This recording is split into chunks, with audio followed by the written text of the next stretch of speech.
Bismillahirrahmanirrahim. Assalamualaikum warahmatullahi wabarakatuh.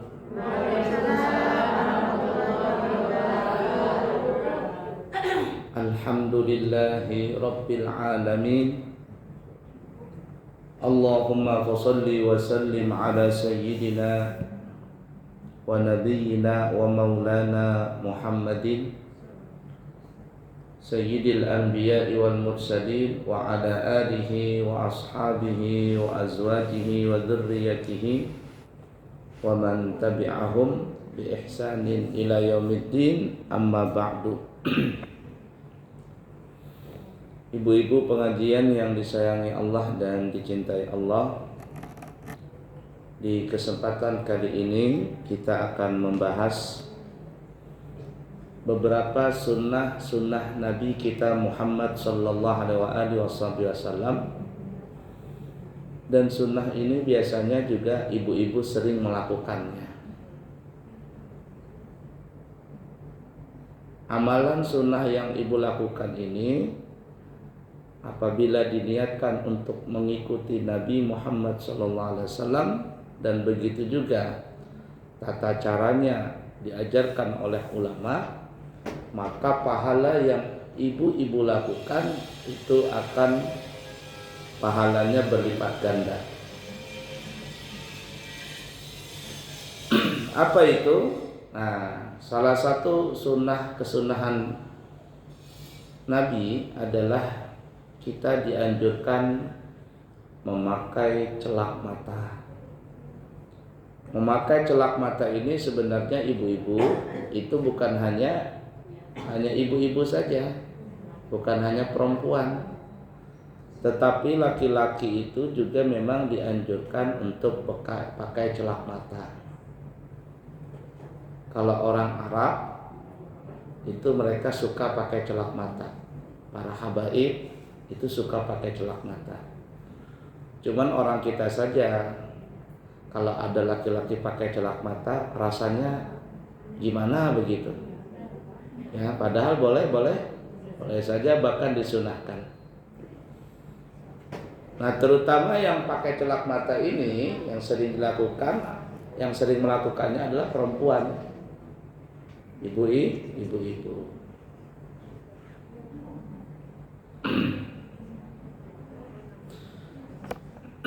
Memakai celak mata itu ada beberapa cara, ibu-ibu ya.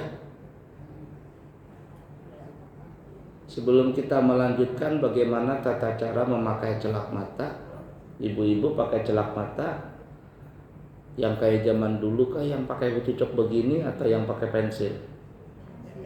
Pensil ya. Nah, yang ala kulli hal,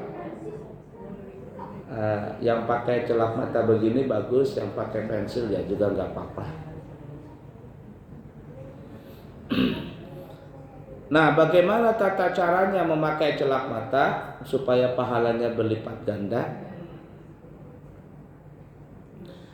Disebutkan di dalam riwayat Imam Abu Daud, Nabi bersabda, "Maniktahala falyutir, man fa'ala faqad ahsana, wa man la fala haraja." Barang siapa hendak memakai celak mata, kata Nabi, maka hendaklah dia memakai itu dengan cara ganjil. Dan barang siapa yang melakukannya dengan cara ganjil, maka ia telah berbuat baik. Dan barang siapa memakai celak mata tidak memakai dengan cara ganjil, maka dia tidak melakukannya, yakni tidak sampai dia berdosa. Sunnahnya itu memakai celak mata dengan cara ganjil. Dalam riwayat Imam Ibnu Majah bersumber daripada Abdullah bin Abbas radhiyallahu taala anhuma, beliau berkata, kata Abdullah bin Abbas, "Kanas lin nabiyyi muktahalatun yaktahilu minha thalathan fi kulli ainin." Matanya Nabi, kata Abdullah bin Abbas, itu bercelak mata. dan beliau memakai celak mata 3 yang di kanan dan 3 yang di kiri. Jadi bagaimana Bu caranya Bu? Nah begini ya. Ini ada 2 cara ya, ada 2 cara.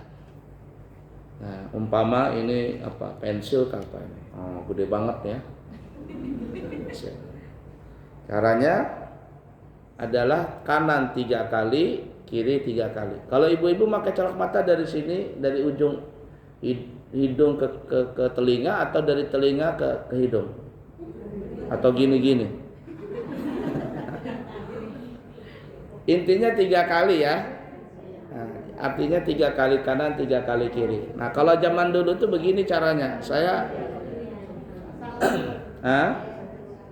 Dulu saya masih mondok mengamalkan ini ya, pakai ini apa yang itu. Kalau orang pulang dari haji kan biasanya ada yang kayak lampu jin, kalau digosok keluar jinnya itu. Ya itu cocok itu. Nah ini. Nah, jadi begini, 1, 2, 3. Ya, kalau ibu-ibu pakai pensil ya 1, 2, 3. Enaknya mana? Dari hidung ke telinga kah, atau dari telinga ke hidung? Maksudnya matanya.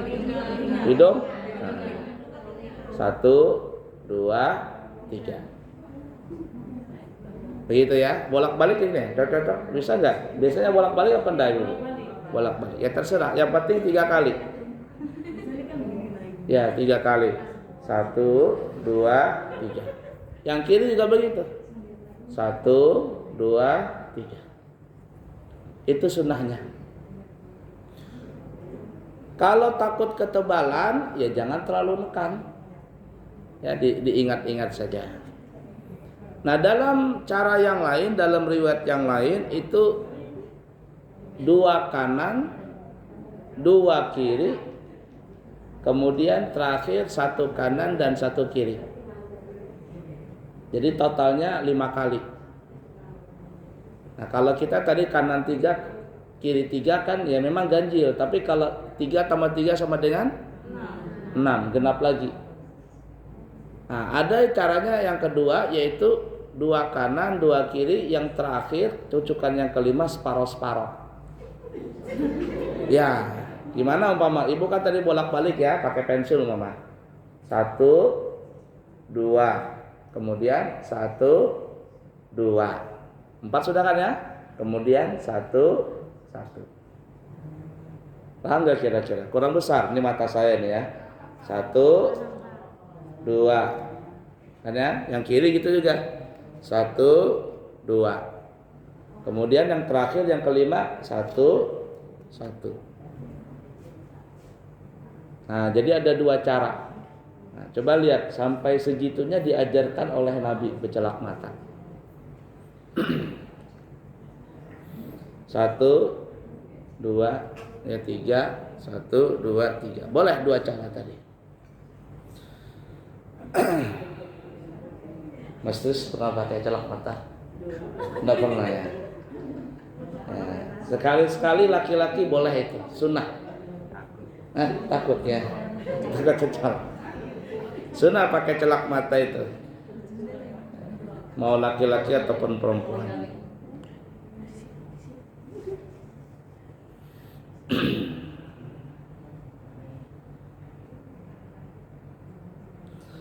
Ada lagi pendapat yang lain, yang kanan 2 kali putaran, 2 kali maksudnya, yang kiri sekali. Jadi yang kanan 1, 2, yang kiri sekali. Nanti enggak seimbang anunya. Iya, kesatunya ketebalan. Jadi ala kulli hal terserah lah yang mana. Intinya ganjil. Kenapa? Innallaha witrun yuhibbul witra. Allah itu suka yang ganjil. Allah itu ganjil. Allah itu tunggal kan ganjil tuh. Dan Allah suka yang ganjil-ganjil. Makanya kalau dianjurkan sunnah yang ganjil. Ya, kalau ibu-ibu pakai punya jilbab 1, kalau 2 tambahin lagi 3 supaya genap ganjil gitu. Ya, seperti apa saja sunnah ganjil. Nah, dianjurkan yang ganjil. Nah, kecuali memang sudah hitungannya genap. diajarkan Nabi ya genap sudah. Tapi kalau seandainya tidak ditentukan bilangannya, maka dianjurkan mencari bilangan yang ganjil. Kemudian yang kedua, sunnah yang kedua pakai celak mata itu adalah memakai celak mata setiap malam ketika mau tidur. Tapi kebanyakan ibu-ibu tidak ada yang mau tidur, sudah mau jalan pengantin ke mall baru pakai celak mata. Mau tidur nggak pakai celak mata. Nah sebenarnya sunnahnya adalah mau tidur. Tapi bukan berarti kalau jalan nggak pakai celak mata, enggak juga sih. Kita kan bicara afdalnya. Setiap saat pakai celak mata bagus, ibu-ibu. Nah, cuman yang afdal di antara waktu-waktu yang begitu banyak, yang paling terafdal adalah mau tidur. Biasanya ibu-ibu mau tidur atau mau kondangan pakai celak mata? Kalau tidur? Mau tidur juga. Nah, kalau yang mau tidur pakai celak mata itu bagus. Sunnahnya adalah paling afdal mau tidur. Di tempat lain tuh ada ibu-ibu. Di sini insya Allah nggak ada di tempat lain. Ketika mau kondangan baru pakai celak mata. Ketika tidur nggak pakai celak mata. Malahan pakai, kalau di Banjar tuh pakai pupur dingin. Tahu pupur dingin ibu-ibu? Kalau sekarang kan pakai sneaker, singker apa sneaker? Tuh. Kalau zaman dulu pakai itu pupur dingin. Mau tidur pakai pupur dingin. Kondangan baru pakai make up merah, kuning, hijau. Tidur pakai pupur dingin. Ketika lakinya hendak mencium, kelimpanan mata suaminya. Tahu kelimpanan? Kelelepan. Kenapa kelelepan? Pupurnya rontok. Tapi zaman sekarang tidak ada sudah orang pakai pupur dingin. Nah, jadi sunnahnya yang afdalnya mau tidur.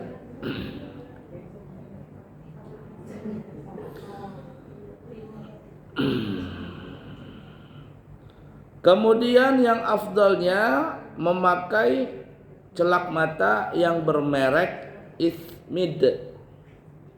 Merek Ismid. Kalau bapak-bapak, ibu-ibu yang berangkat umrah pergi ke Mekah sana, itu ada orang jual celak mata yang bermerek Ismid. Saya kurang lebih 1 bulan yang lalu berangkat umrah plus Turki. Nah itu saya lihat di Mekah, di Madinah itu banyak orang jual celak mata bermerek Ismid. Harganya kalau tidak salah 30 atau 35 real. Kenapa? Ya kalikan saja rupiah 4.000 kurang lebih sekarang. Enggak sampai, anggaplah 4.000. 4 kali 30. 4 kali 3 berarti 120. Merek Ismid. Ismid ini paling bagus. Mulai zaman Nabi sudah ada itu Ismid tadi ya, merek Ismid. Nah, itu.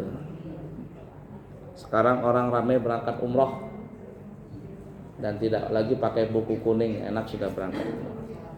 Saya pun juga buka travel Bu ya. Saya buka travel tapi anunya di pondok, di pesantren kantornya.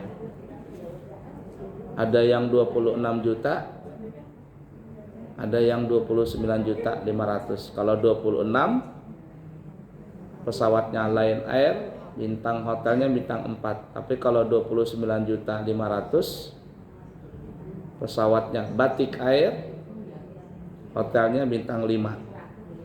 Nah, siapa tahu ibu-ibu ada yang mau berangkat umroh 26 juta 9 hari Lion Air, hotelnya bintang 4. Atau yang 29.500.000 Batik Air, hotelnya bintang 5, 9 hari. Kalau di tempat lain sudah sampai 33, 34, 9 hari. Nah, kita alhamdulillah bisa menekan harga yang agak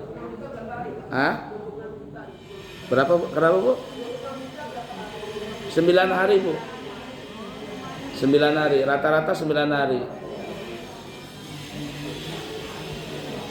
Ada yang 12 hari ada juga. Ya semakin banyak semakin mahal. Intinya travel itu bisa mahal tergantung hotel dan pesawat.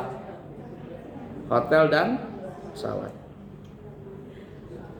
Keberangkatan nanti yang kalau yang 29.500.000 itu bulan Januari nanti tanggal 7. Kalau yang 26 juta itu lewat Surabaya, itu dari Surabaya bulan Februari. Jadi kalau di luar itu harganya sudah di atas 30-an, 32, 34. Itu pun juga bintangnya sama. Nah, jadi kalau kita berangkat umrah, di toko-toko orang jual pernak-pernik umrah di Mekah sana, di Madinah sana, itu ada orang jual celak mata yang bermerek Ithmid tadi. Ithmid. Kenapa? Karena disebutkan di dalam riwayat hadis, riwayat Imam Ibnu Majah, Nabi kita bersabda, "Alaikum bil ithmidi, alaikum bil ithmidi indan naumi, fa innahu yashuddul basara wa yumbitu sya'ra." Perhatikan ini ibu-ibu, ramainya goncang arisan kah? Halo ibu-ibu, ya.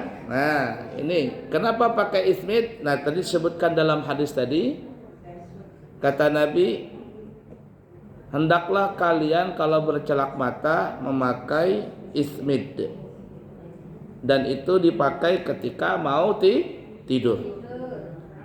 Nah, mau tidur pakai ithmid. Kenapa pakai ithmid?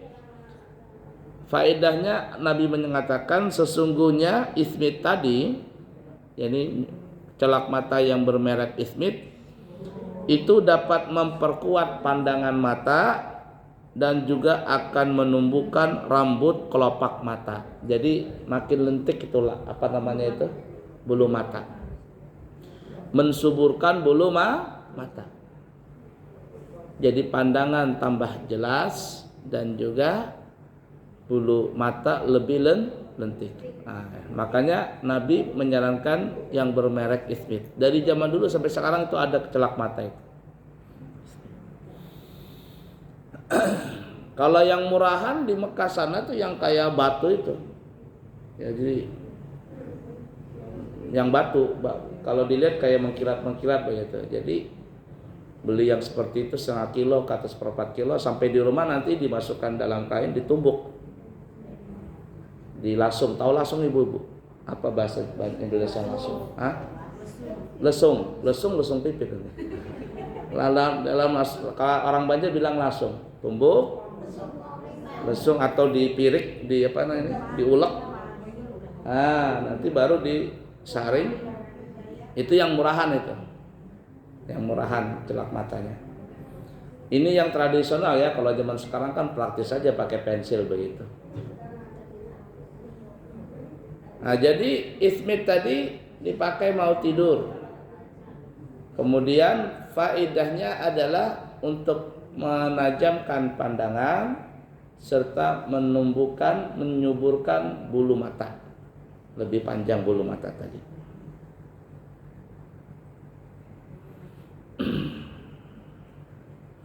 Tapi kalau tidak ada, ya sudah, tidak apa-apa. Yang pensil juga boleh. Baik. Faedah untuk memakai celak mata, apa manfaatnya? Nah, faedah atau manfaat pakai celak mata itu sangatlah banyak sekali.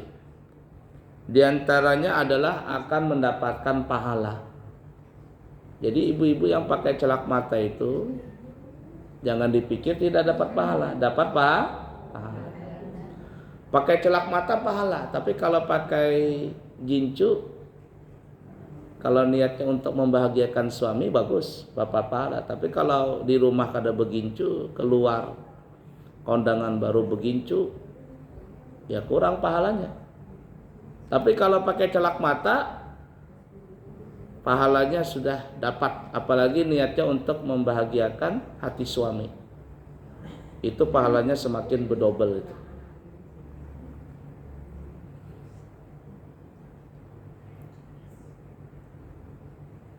Serta melebatkan bulu mata dan menajamkan pandangan. Itu salah satu manfaat yang kita sebutkan tadi ya. Nah, kemudian kalau pakai celak mata, ibu-ibu ada doanya. Ada doa supaya mata itu punya apa ya? Ya, kata orang Banjar itu mencirarau. Ada orang Banjar gak di sini? Mencirarau, mencirat-cirat mata itu, cik.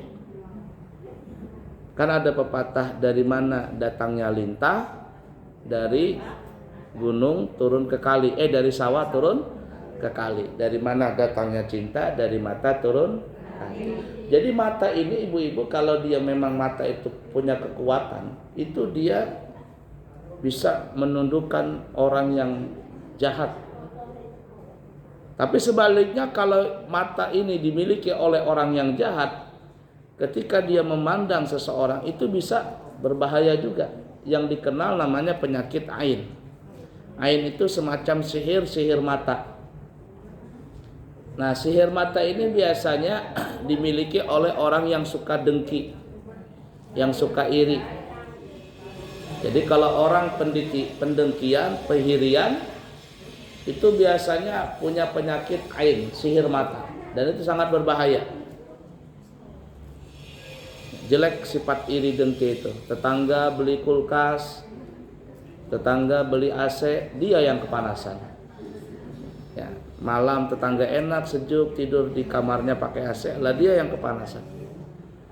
Tetangga beli mobil, dia yang kelabakan.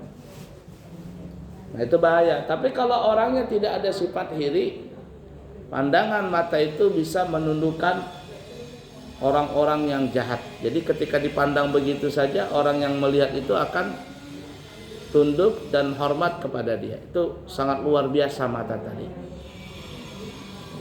Nah, ada bacaannya ibu-ibu kalau bercelak mata ya. Saya bacakan dulu, nanti boleh diikutin. Doa bercelak mata. Allahumma nawwir basari wa basirati waj'al sarirati khairan min ala niyati waj'al ala niyati salihatan. Coba ikutin ya. Allahumma nawwir basari wa basirati waj'al sarirati khairan min alaniyati waj'al alaniyati salihatan. Ya Allah, berikanlah cahaya pada penglihatan mataku dan mata hatiku. Jadikanlah apa yang aku sembunyikan lebih baik daripada yang aku tampakkan, dan jadikanlah semua yang aku tampakkan menjadi penampilan yang saleh. Jadi penampilan yang baik. Matanya bercahaya, hatinya bercahaya. Tetapi doanya ini minta lagi, ya Allah, jadikanlah hatiku ini lebih baik daripada penglihatanku. Mata lebih baik daripada mata, hati lebih baik daripada mata zahir. Dan mata zahir ini menjadikan penampilan baik. Nah, jadi mata itu luar biasa ya ibu-ibu ya. Orang Arab itu, kalau ibu-ibu pergi ke luar negeri, ke negara Arab, terutama Saudi lah dulu ya. Cuman sekarang ini repot juga karena sudah berubah Saudi ini. Sudah banyak ke barat-baratan. Nah, kalau dulu masih tertutup. Nah, perempuan di sana tuh banyak pakai cadar. Pakai cadar. Ketika dia pakai cadar, itu matanya itu sangat luar biasa. Kalau kita ngelihat, wah, dari matanya saja bisa menunjukkan bahwa orang itu cantik atau tidak.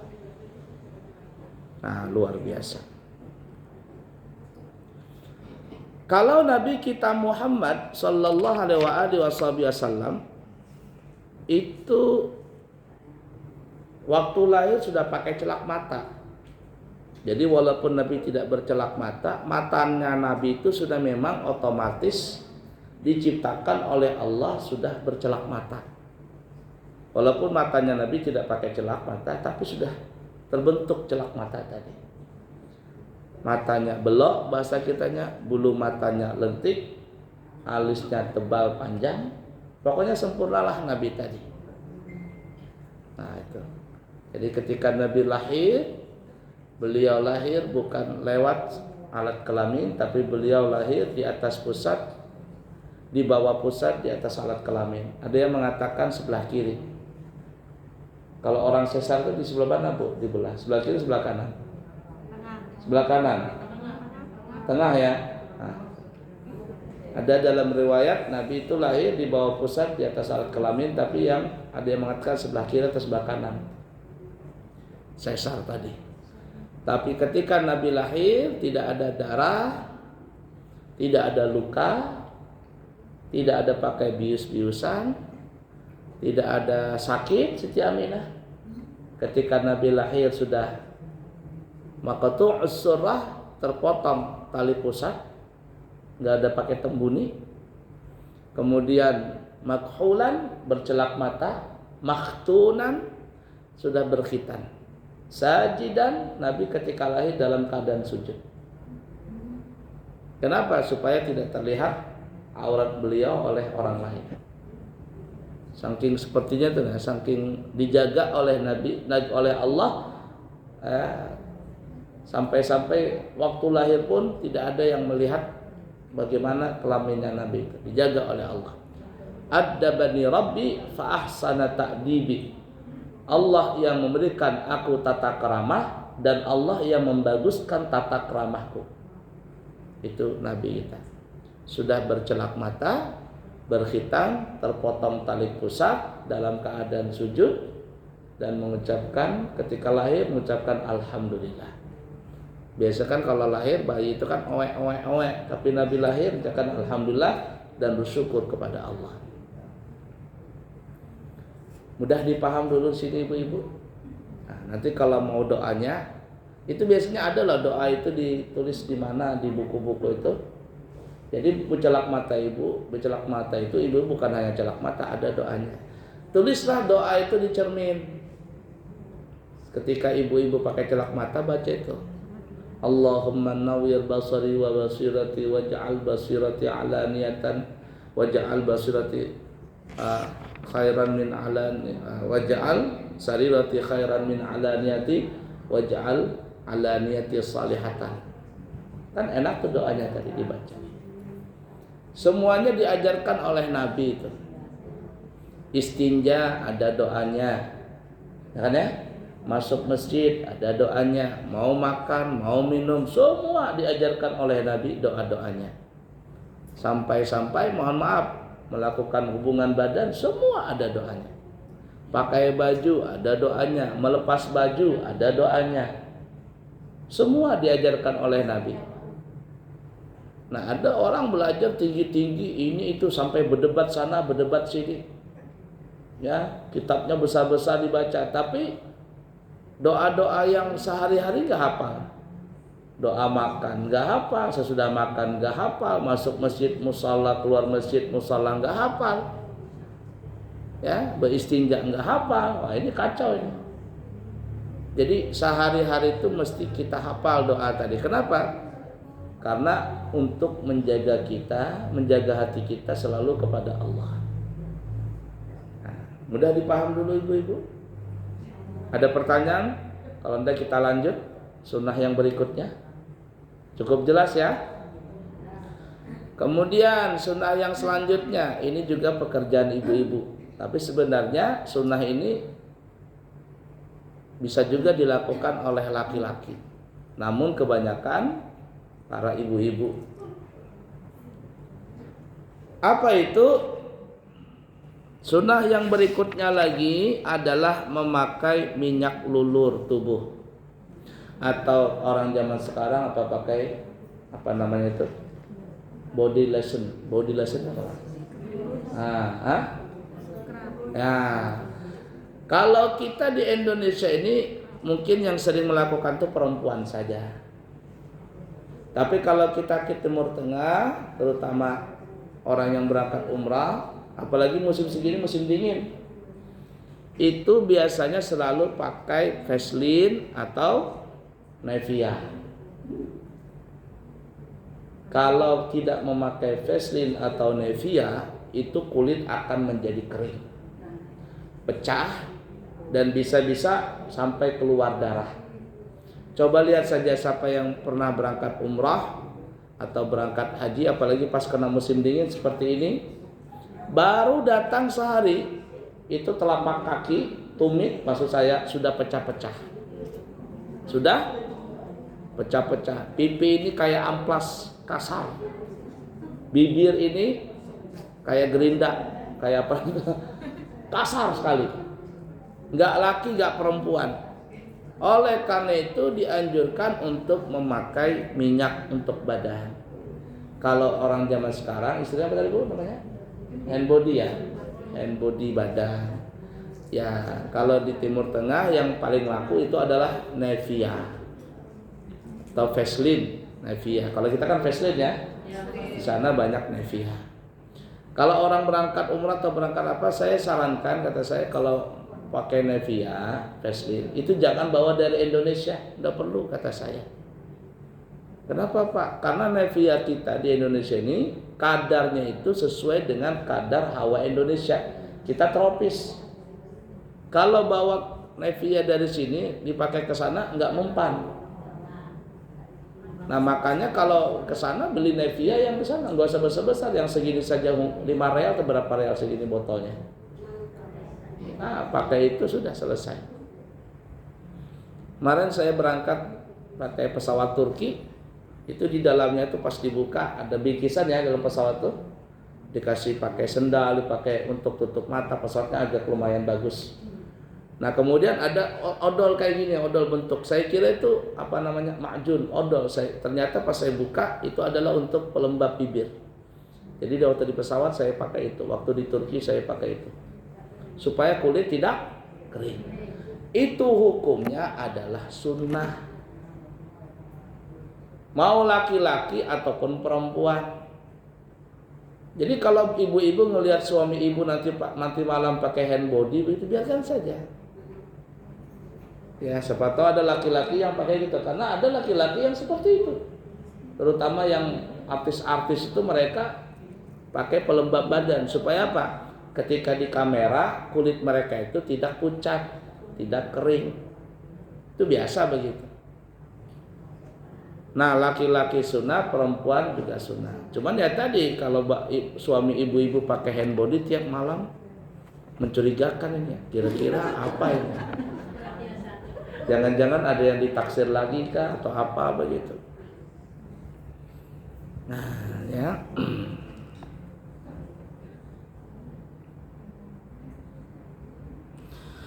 Memakai minyak badan atau hand body tadi itu hukumnya sunnah, dan lebih diutamakan adalah memakai hand body tadi pada saat kulit kering, baik musim panas ataupun musim dingin. Cuman kalau musim dingin itu lebih parah lagi, karena dulu saya sekolah di Hadramaut di negara Yaman, itu hampir 5 tahun kurang lebih. Saya merasa sangat susah kalau kena musim dingin. Kalau disuruh pilih nih, musim panas sama musim dingin, pilih yang mana? Walaupun dua-duanya saya tidak suka, tapi saya lebih suka musim panas daripada musim dingin. Karena kalau musim panas kita keluar saja panas, masuk ke hotel, masuk ke kamar kita pakai AC. Tapi kalau musim dingin, di luar dingin, di dalam dingin, semuanya serba dingin. Dinginnya itu kering, Bu, Ibu, kering. Coba Ibu tanya nanti teman Ibu yang pulang dari umrah musim segini, musim dingin, luar biasa dinginnya.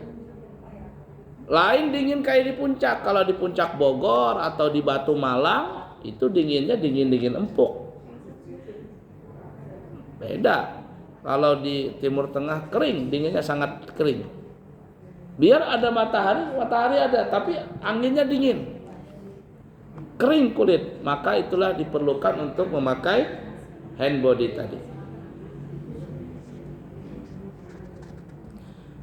Dan dikatakan kalau ada orang yang tidak pakai hand body selama 40 hari hukumnya makruh. Ini kalau kondisinya memang kering ya, seperti di Timur Tengah. Jadi kalau ada orang tidak pakai hand body selama 40 hari hukumnya makruh. Kenapa? Karena dia tidak memberikan hak badan dia. Badan itu perlu dijaga, perlu dirawat. Nah, tapi kalau kondisinya seperti kita di Indonesia ini, ya perempuan saja biasanya pakai hand body. Kalau suaminya ya jarang aja pakai mandi, pakai sabun, selesai sudah. Coba lihatin di kamar mandi itu, banyakkan peralatan ibu-ibu kah, banyak peralatan suami? Ibu-ibu. Sampo aja berapa macam. Di meja tuh, meja rias paling banyak punya siapa? Ibu-ibu. Sampai lagi anak gadisnya, sudah saingan mama dengan anak gadis, saingan tuh banyaknya. Nah, jadi kalau ada orang tidak pakai hand body lebih daripada 40 hari hukumnya makruh. Ini dalam kondisi suasana yang kering seperti di Timur Tengah sana, terutama pada saat musim dingin. Bahkan bukan hanya kulit ya ibu-ibu, tetapi juga rambut. Rambut diminyakin itu sunnah. Suami ibu pakai minyak rambut gak kalau jalan? Dulu saya masih kecil, saya pakai minyak rambut. Zaman dulu namanya orang aring. Orang aring ya? Orang aring. Nah, kemudian naik sedikit, agak remaja saya, orang aring nggak terpakai lagi. Brix kah? Teman-teman saya pakai tanco. Wah, saya nggak suka tanco. Rambut jadi keras begitu. Pakai brix saja, lebih segar. Nah, jadi mulai dulu minyak rambutnya adalah orang aring atau brix itu. Di Yaman tidak lagi pakai itu karena di Yaman nggak ada ketombe. Karena suasananya kering. Pulang dari Yaman sering gundul, akhirnya nggak apa lagi. Sampai sekarang jarang, memang nggak pernah pakai minyak rambut. Cukup bersampo, habis itu keringkan, agak panjang dikit digundul lagi. Nah, tapi bagi ibu-ibu sunnah pakai minyak rambut. Pakai minyak rambut apa enggak, Bu, ibu-ibu? Hah? Enggak. Nah, pakailah. Ya supaya enggak bau apak gitu. Hah? Enggak suka, ya sudahlah, dirawat saja. Tapi kalau ingin ngamalkan sunnah, boleh diminyakin rambut tadi. Disebutkan di dalam riwayat hadis Imam Tirmidzi, kana Rasulullah sallallahu alaihi wasallam yuksiru dahna ra'sihi wa tasriha lihyatihi. Nah, ini coba lihat, Nabi itu kan netis ya. Sebutkan dalam riwayat adalah Nabi kita itu suka menggunakan minyak rambut di kepala. Jadi minyak rambut di kepala. Dan juga merapikan jenggotnya. Jadi jenggot Nabi itu suka dirapikan. Kita kan orang Indonesia ini kan jenggot tipis-tipis. Kalau orang Arab itu kan jenggot tuh kayak sarang tawon. Tapi rapi. Kalau yang rapi begitu. Tapi yang tidak rapi ya jorok juga. Nah, kalau dia rapi, apalagi laki-laki itu badannya besar, putih, hidungnya mancung, matanya belok, kemudian dia punya jenggot bagus, apalagi ada begininya itu, waduh, ganteng banget tuh. ganteng. Saya waktu ke Turki itu pemandunya orang Turki, laki-laki bisa bahasa Indonesia. Wah, ibu-ibu foto sama gayetnya terus. Suaminya ditinggal. Yang parah itu, Pak, fotoin apa? Fotoin, Pak. Saya mau sama gayetnya foto. Ini ibu kurang ajar ini. Suaminya disuruh motoin. Ya, ala kulli hal ya. Ganteng kalau memang orang yang rapi itu ganteng dia jenggot. Nah, sunnah dibanyak rambut, kemudian jenggotnya kalau mau kasih minyak dikasih minyak juga bagus.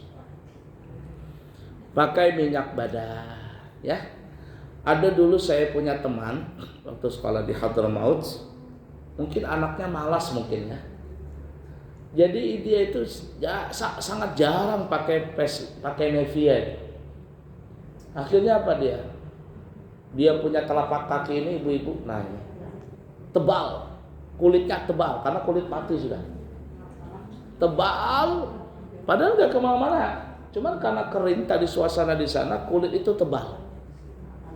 Sampai akhirnya pecah nih, dia punya telapak kaki pecah berdarah. Terbelah kakinya itu, telapak kakinya. Ketebalan kulit mati tadi. Nah, akhirnya dibawa ke rumah sakit.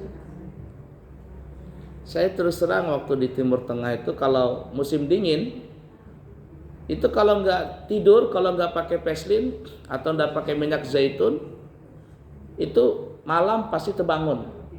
Kenapa malam terbangun? Karena gatal. Kulit itu kering, kemudian dia pecah, pecah, itu gatal itu. Jadi kalau mau tidur musim dingin itu biasanya saya pakai Vaseline, kasih muka, ya di paha nih, paha biasanya di paha, telapak kaki, betis. Kalau di perut ini gampangnya. Yang biasanya yang sering pecah itu di anggota badan yang tidak berlubang seperti tangan, ya. Kemudian paha, kaki. Tapi kalau di perut ini dia aman-aman saja karena ada berongga. Di dalam itu kan aman saja. Itu sering pecah-pecah itu. Nah, kemudian kasih Vaseline malam tuh gini.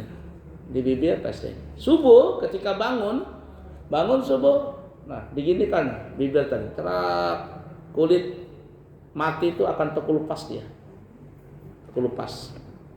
Nah kemudian enak sudah. Tapi kalau nggak pakai Vaseline itu, aduh pecah itu kulit, sangat pecah. Nah jadi sunnah ya ibu-ibu ya. Nah itu ibu-ibu yang pakai Vaseline hukumnya sunnah, dapat pahala. Jadi boleh saja ibu-ibu nanti minta sama suaminya, Pak, Vaseline-nya mama habis, beli sendiri, ya katanya. Ya, ya sebenarnya kalau istrinya mau tampil cantik perlu modal. Yang modalin siapa? Suami. Jangan suami nuntut istrinya cantik tapi tidak dimodalin. Ya belikanlah suami yang baik, belikan istrinya Vaseline atau apalah yang diperlukan, skincare, apa-apa itu macam-macam. Nah seperti itu. Beli sendiri tapi kan duitnya dari mana? Dari suami juga. Dari suami juga. Saya terus terang juga, saya tuh kadang sama istri belikan ini, kata istri. Ah kamu suruh itu, aku bingung mana tahu itu. Ini duitnya kamu beli sendiri sana. Nah, beli sendiri. Biasanya di Dokter Atur situ. Atur apa namanya? Dokter mana? Atur ya di Kelandasan tuh. Di situ. Belinya. Ala kulli hal. Nah, minyak yang dipakai untuk badan itu terserah ibu-ibu ya. Artinya terserah ibu-ibu, tergantung kita punya kulit yang mana yang cocok dengan minyak itu. Ada orang pakai Nevia, ada pakai namanya apa? Maria atau apa namanya itu mereknya itu? Maria ya, Marina. Ada lagi apa namanya itu?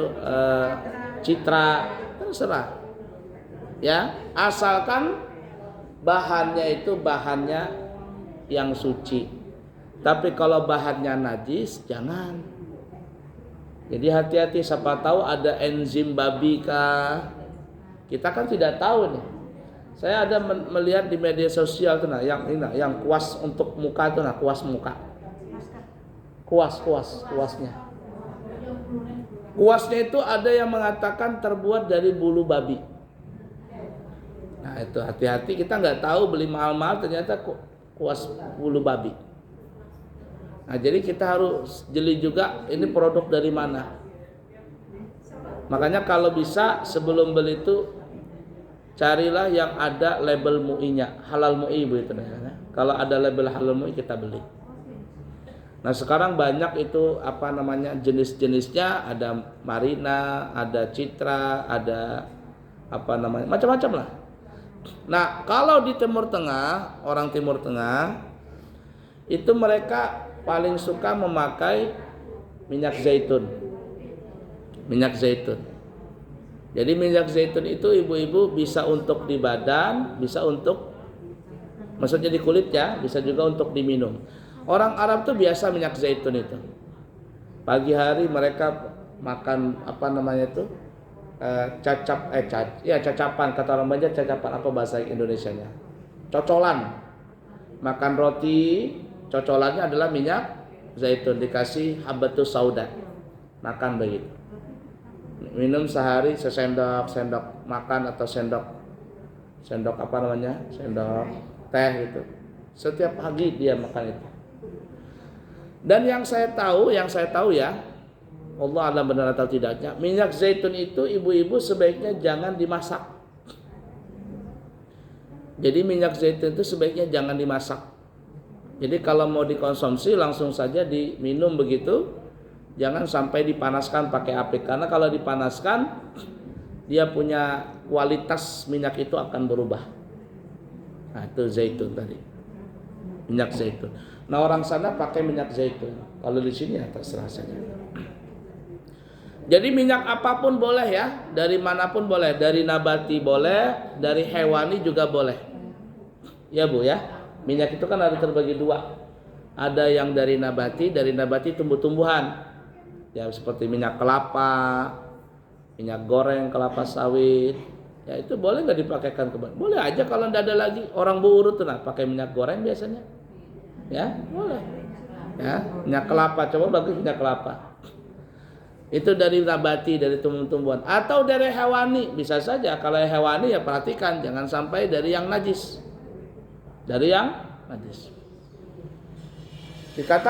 disebutkan dalam riwayat hadis, suatu ketika para sahabat itu setelah pulang dari peperangan mereka mampir ke pantai. Saat mereka di pantai, mereka melihat ada seekor ikan yang sangat besar sekali terdampar di pantai. Saking besarnya besar sekali terdampar di pantai. Berapa besarnya ikan itu? Disebutkan dalam riwayat hadis itu, besarnya ikan itu adalah, kalau zaman dulu kan nggak ada ukurannya, nggak ada berat. Jadi diukur pakai apa? Pakai kondisi saat itu saja, yaitu ada 12 orang sahabat duduk di kelopak mata ikan itu. Jadi kalau berarti ikan paus ya. Jadi 12 orang sahabat duduk di kelopak mata, apalagi orang Arab, apalagi orang dulu, zaman dulu orangnya besar-besar. Ini berapa nih? 1, 2, 3, 4, 5, 6, 7, 8, 9, 10, 11, 12 sampai ke situ. Satu kelopak mata sebesar masjid ini. Saking besarnya ikan tadi. Dimakan dagingnya selama 1 minggu. Ikan tadi dimakan dagingnya selama 1 minggu. Dan ikan paus ini mempunyai lemak yang sangat banyak. Dan lemaknya itu dipanaskan dan dipakai oleh sahabat untuk badan mereka. Mereka tinggal di pantai itu selama 1 minggu untuk menghabiskan ikan tadi. Disebutkan dalam riwayat itu, setelah habis ikan tadi, para sahabat ini mengangkat tulang rusuknya ini, tulang rusuk ikan diangkat begini. Kemudian mereka naik onta, lalu memakai sekedup. Tahu sekedup? Sekedup itu kayak kemah-kemahan di atas onta. Nah, lalu mereka lewat di bawah ini, apa namanya ini, tulang rusuk ikan tadi. Itu pun belum nyantuk lagi, belum nyampe lagi onta, pakai kemah, melewat di atas, melewat di bawah tulang rusuk ikan. Saking besarnya ikan itu. Nah, dari hadis ini ada beberapa dalil yang kita bisa ambil. Pertama, boleh memakan ikan apapun, walaupun ikan itu sudah mati. Ya, walaupun ikan itu sudah mati. Walaupun ikan itu bernapas dengan dengan paru-paru. Ikan paus kan dia pakai paru-paru. Ataupun ikan itu bertelur atau beranak. Seperti lumba-lumba, paus, itu mereka beranak. Makanya binatang lumba-lumba disebut namanya mamalia, mamanya silia. Nah, karena dia menyusui, melahirkan dan bernapas dengan paru-paru. Tapi kalau dia ikan boleh dimakan. Boleh dimakan. Semua ikan yang di laut, di air maksudnya, itu boleh dimakan dengan syarat 2. Yang pertama, ikan itu hanya hidup satu alam. Kalau 2 alam jangan dimakan. Seperti kura-kura, penyu, buaya, paaya, kodok, katak, buaya. Buaya itu kan 2 alam ya. Yang 2 alam nggak boleh dimakan. Saya agak bingung dulu nih ya. Kenapa sih orang Betawi, orang Jakarta itu kalau mereka adakan pernikahan selalu membawa roti buaya? Saya agak seram kenapa roti buaya itu, kata saya. Ternyata saya baru tahu itu cuman filosofi saja. Karena buaya itu adalah binatang yang monogami ya. Binatang buaya itu adalah dia akan hidup sama satu pasangan saja sampai dia mati. Setia. Jadi buaya itu binatang setia, ibu-ibu. Makanya orang Betawi kalau nikahan simbolnya roti buaya. Tapi selama buaya itu hidup di air. Tapi kalau naik ke darat jadilah buaya darat ya. Ya, dia khawatir makanya kan ada istilah buaya darat. Nggak pernah ke air, buaya darat. Nah, itu kebalikannya. Kalau sudah buaya darat dia sudah numpang sana, numpang sini. Nah, jadi kalau 2 alam tidak boleh dimakan. Jawabannya syarat pertama 1 alam. Yang kedua, tidak beracun. Kalau beracun ikan tadi walaupun 1 alam jangan dimakan. Ikan buntal umpama. 1 alam enggak ikan itu buntal? Ya, tapi beracun, jangan dimakan. Ubur-ubur, siapa pernah makan ubur-ubur sini? Ya, beracun enggak ubur-ubur itu? Jangan dimakan. Tapi kalau 2 syarat ini terpenuhi, dia hidup 1 alam dan tidak beracun, maka boleh dimakan. Apapun bentuk ikan tadi boleh dimakan. Mudah dipaham kira-kira ibu-ibu? Yang kedua dari hadis tadi menunjukkan bahwa bolehnya kita memakai minyak badan. Nah, itu yang saya katakan tadi, minyak tadi itu ada 2 jenis. Ada dari nabati. Nabati ya, kalau yang nabati ya kita di Indonesia seperti minyak kelapa sawit atau minyak kelapa. Kalau di Timur Tengah minyak zaitun. Ya, zaitun. Ada juga apa namanya minyak kayu putih ya. Nah, kita kan minyak kayu putih itu boleh dipakaikan ke badan. Minyak telon. Minyak telon sama minyak kayu putih sama enggak? Minyak telon dari mana? Enggak tahu juga. Pokoknya ya seperti itu, boleh. Itu dari nabati atau dari hewani. Nah, seperti yang dalam hadis tadi, para sahabat memakai lemaknya ikan paus, kemudian dipanaskan, dicairkan dengan suhu panas, lalu diusapkan ke badan mereka. Ini menunjukkan adalah halal dan hukumnya sunnah.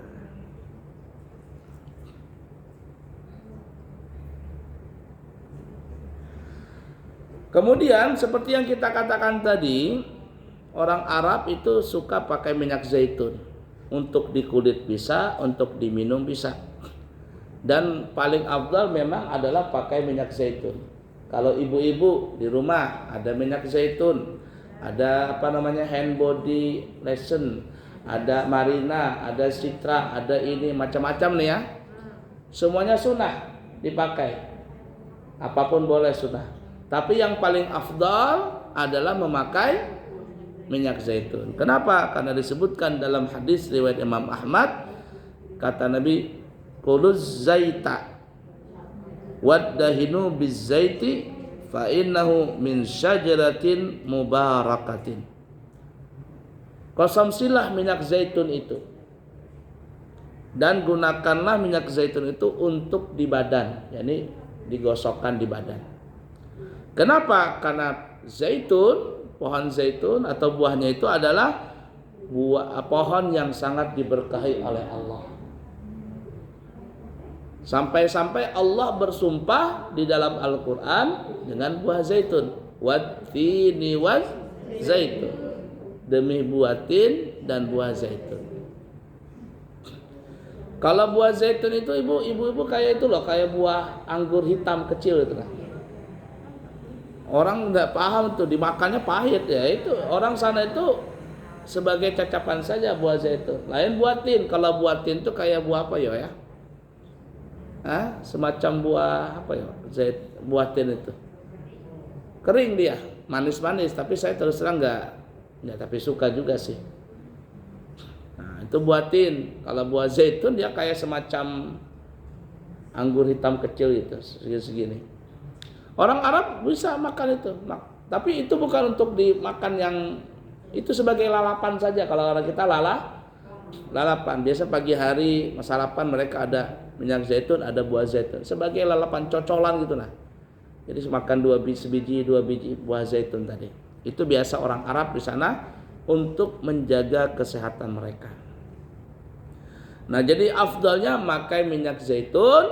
Kenapa? Karena minyak zaitun adalah pohon yang diberkahi. Bahkan ada yang mengatakan pohon salah satu yang ada di surga adalah pohon zaitun ini. Pohon zaitun. Kenapa? Karena Allah bersumpah dengan pohon zaitun. Wattini waz zaitun. Demi buah tin, demi buah zaitun. Wa turi sinin, dan demi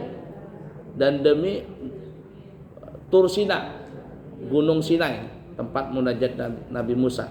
Wa hadzal baladil amin, dan Allah bersumpah juga dengan demi kota yang damai ini. Apa itu? Yaitu Makkah al-Musyarrafah. Baiklah ibu-ibu sekalian, itulah beberapa kesunahan yang sering ibu-ibu melakukannya. Nah, jadi kalau celaknya habis, boleh ibu-ibu minta sama suami. Kalau minyak hand body-nya habis, boleh juga minta sama suami. Kalau nggak dikasih, bilang saja, Papa kepingin nggak istrinya cantik? Yalah, kalau kepingin cantik harus dimodalin. Nah, jangan sampai dimodalin orang lain, bahaya nanti. Siapa itu? Suami. Oh gitu. Alhamdulillah. Mudah-mudahan semuanya. Soalnya enggak mau muda. Biasanya gitu ya, Pak ya. Mungkin bukan enggak mau modern, tapi rezekinya kurang banyak atau apa gitu. Tapi kalau rezekinya banyak, jangan pelit-pelitlah suami.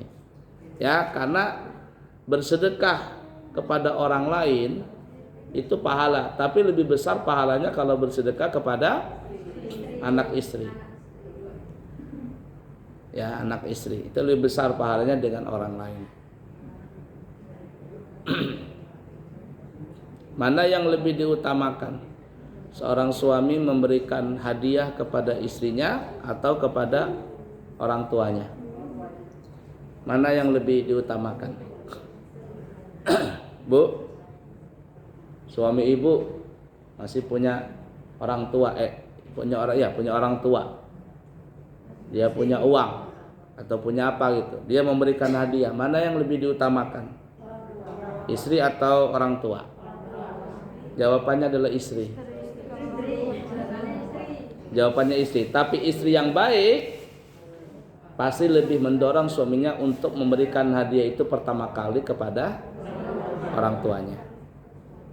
Tapi istri yang jahat tidak pernah cukup, kurang terus. Itu istri yang jahat sampai akhirnya suaminya tidur di bawah ketiak istrinya, alias takut istiqomah, ikatan suami takut istri kalau di rumah. Kalau di rumah takut banget, kalau di luar berani, tapi kalau di rumah takut. Nah, jadi istri yang baik, kalau seorang suami punya rezeki, maka lebih afdal dia memberikan kepada istrinya daripada orang tuanya. Tapi seorang istri yang baik, dia akan mengutamakan mertuanya daripada dirinya. Apalagi sudah terpenuhi semuanya. Nah ya, seperti itu. Dan beruntunglah ibu-ibu, perhatikan, beruntunglah ibu-ibu punya suami kalau suami ibu tuh sayang dengan orang tuanya. Beruntung. Jangan cemburuan. Suaminya sayang dengan orang tuanya, jangan cemburu, biarkan saja. Kenapa? Karena ibu-ibu nanti ketika punya anak, anaknya ibu pasti akan sayang kepada ibu. Saya bisa pastikan itu. Tapi kalau ada mertua dengan mantu berkelahi aja kerjaannya, ketika nanti dia punya anak besar, dia akan kelahi juga dengan anaknya atau bahkan dengan mantunya. Lihatin saja, itu hukum karma berlaku itu. Hukum karma berlaku. Jadi bersyukurlah ibu-ibu kalau punya suami, dia sangat memperhatikan orang tuanya, terutama ibunya. Jangan iri. Aku mau ngasihkan mama nah. Ibu bilang, sudah mas, udah papa, nggak usah bilang-bilang sama aku. Kalau sampean mau ngasih mama, silakan aja, kasih aja. Kenapa? Karena itu akan dicontoh sama anak ibu-ibu. Ketika nanti dia sudah dewasa, dia pasti akan sayang dan menghormati kepada ibu itu. Tapi kalau ada mertua dengan mantu berkelahi aja kerjaannya, ketika nanti dia punya anak mantu juga, ya begitu juga kelakuannya. Biasa, suami istri itu berkelahi itu biasa. Jangankan orang biasa, kiai-kiai saja, ulama-ulama saja, berapa banyak berkelahi sama istrinya. Banyak, bahkan yang repotnya ada kiai takut sama istrinya. Banyak begitu. Biasa ya, kalau suami istri berkelahi di sini, siapa yang nggak pernah kelahi dengan suaminya? Hampir semuanya pernah kelahi, bahkan ada yang tiap malam kelahi. Tapi ada nggak kira-kira orang berkeluarga nggak pernah kelahi suami istri? Ada nggak kira-kira? Ada. Siapa itu? Siapa? Kira-kira ada nggak waktu menikah sampai meninggal nggak pernah kelahi? Kayaknya nggak ada ya. Tapi ada. Siapa itu? Rasulullah pernah. Oh, Rasulullah cemburuan, istrinya Siti Aisyah cemburuan. Tapi ada yang nggak pernah berkelahi suami istri, nggak pernah cemburu istrinya. Siapa itu? Nabi Adam dengan Siti Hawa. Kenapa nggak pernah kelahian? Karena waktu dulu belum ada mertua, belum ada ipar, belum ada tetangga. Paham tidak? Zaman dulu Nabi Adam dengan Siti Hawa berdua saja, belum ada mertua. Kenapa? Karena biasanya yang cekcok itu di rumah tangga, apalagi baru nikah muda, apalagi masih ada mertua, itu sering sekali cekcok antara mertua dengan mantu. Kalau mantunya laki-laki, mertuanya perempuan, jarang-jarang sih kelahi. Tapi yang sering kelahi itu mantunya perempuan kelahi sama mama mertuanya. Wah, itu sering sekali. Sering sekali itu. Dan 1-2 itu terjadi. Jadi berapa banyak gara-gara mertua hancur rumah tangga anaknya. Ikut campur terus urusan. Apalagi kalau anak itu suka ngadu, dikit-dikit ngadu sama orang tuanya, nyalain mertuanya, nyalain mantunya, kelahi ribut. Yang kedua, zaman dulu belum ada ipar, belum ada kakak ipar, belum ada ipar, belum ada ipar. Kenapa? Karena ipar ini juga bikin manas-manasin. Apalagi kalau musim lebaran, pulang begitu, ya. Ipar sana datang, ipar sini lihat tuh, ya. biasanya orang tua itu lebih sayang kepada anak yang sukses. Anak yang tidak sukses kasihan disuruh nyuci piring, nyuci ini. Ya enggak, itu sering terjadi itu. Sampai ada iklannya itu. Di TV ada iklannya, iklan lebaran tuh. Filmnya ada itu. Sinetronnya ada itu, pernah tahun berapa ditayangkan tuh. Kalau sudah musim lebaran kan kumpul semua. Kumpul ipar-ipar. Yang satu iparnya yang cewek, gelangnya sampai ke siku. Ibu yang ini kurang sukses ngeliat begitu. Dipanas-panasin, kamu kerja apa suami itu sih? Kamu sudah bertahun-tahun, masa suamimu nggak bisa belikan gelang? Nih aku nah. Si ibu yang nggak punya rezeki banyak ini datang pada suaminya. Kata suaminya, kenapa? Kenapa? Tuh nah iparku tuh nah sudah pakai gelang, suaminya biasa saja. Kita sudah berapa tahun emas nggak pernah belikan saya emas. Namanya aja emas tapi nggak pernah belikan emas. Ipar tuh yang bikin kacau. Yang ketiga apa? Tetangga. Tetangga itu bukan hanya tetangga begini, apalagi zaman sekarang di Facebook, di media sosial, di WhatsApp, di Twitter, di TikTok. Berapa banyak keluarga hancur gara-gara media sosial. Apa? Selingkuh. Selingkuh. Banyak itu ibu, naudzubillah min dzalik. Makanya kalau tidak kuat-kuat main Facebook apa semuanya, enggak usah. Enggak usah. WA grup itu nah. Saya paling tidak suka kalau ada sudah kumpul laki perempuan di WA grup itu. Jadi kalau mau bikin WA grup perempuan, laki-laki begitu. Ini kalau sudah kumpul umpama ada satu apa begitu organisasi atau apa laki perempuan WA grup. Lihat bahasanya kacau-kacau itu. Kacau. Nah, itu yang tetangga tadi. Tetangga ini ya tadi bisa bikin kacau. Akhirnya berapa banyak keluarga hancur gara-gara tetangga yang tidak baik. Nah, oleh karena itu carilah tetangga yang baik. Sekali lagi tetangga bukan hanya yang sekitar kita nih. Sekarang yang parah tuh tetangga di Facebook, di media sosial. Itu yang sangat berbahaya sekali. Nah, ala kulli hal seperti itu Ibu ya. Yang kita pelajari sunnah yang Ibu lakukan, pekerjaan Ibu lakukan itu ternyata sunnah. Celak mata sama pakai hand body. Cuman yang afdalnya tadi celak mata kapan Bu dipakainya Bu? Mau tidur. Mau jalan boleh nggak? Boleh. Tapi yang afdalnya mau tidur. Jangan mau jalan dipakai, tidur nggak dipakai. Jangan. Cantik-cantiklah lah kalau mau tidur cantik.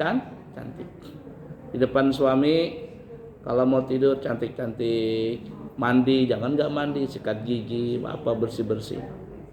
Ya, kadang beda ketika tidur sembarangan, baju dasternya robek-robek, bau bawang lagi. Ketika pengantin atau apa baru bercantik-cantik. Nggak boleh seperti itu. Baik, cukup dulu. Nanti insya Allah di kesempatan yang lain kita akan menambahkan sunnah-sunnah Nabi. Semoga apa yang kita pelajari kita bisa mengamalkannya, dan insya Allah kita akan bertemu di kesempatan yang lain. Bagi ibu-ibu yang punya anak putra-putri yang ingin sekolah ke pesantren kami di Amburawang, kami nanti buka pendaftaran baru tahun 2003-2004. Sekolah kami itu dari tingkat SD, SMP, SMA lengkap, dan kami bisa mengeluarkan ijazah sendiri. Cuman di pesantren itu namanya ULA, itu tingkat SD, USTA itu tingkat SMP atau sanawiyah, Ulya itu tingkat aliyah atau tingkat SMA. Ibu-ibu bisa lihat kalendernya ada di situ. Ada nggak Ustaz? Ada ya? Ada di situ saya pasang. Dan kalau mau ke pesantren jalan-jalan silakan. Siapa tahu cocok bisa menyekolahkan anaknya ke pesantren kami. Dan pesantren kami ada hubungan sekolah ke luar negeri ke negara Yaman, Hadramaut. Nah, jadi yang mau sekolah ke Hadramaut kita diprioritaskan ada hubungan ke sana. Tapi untuk ke Hadramaut itu bayar sendiri. Ya. Nah, tapi kalau orang yang Kutai Kartanegara itu Nabi bisa kuliah dapat beasiswa. Dapat beasiswa ada juga di sana. Baik, cukup sekian, semoga ada manfaatnya. Insyaallah kita bertemu di kesempatan yang lain. Subhanakallahumma wa bihamdika asyhadu an la ilaha illa anta astaghfiruka wa atubu ilaihi wa akhiru kalam. Wassalamualaikum warahmatullahi wabarakatuh.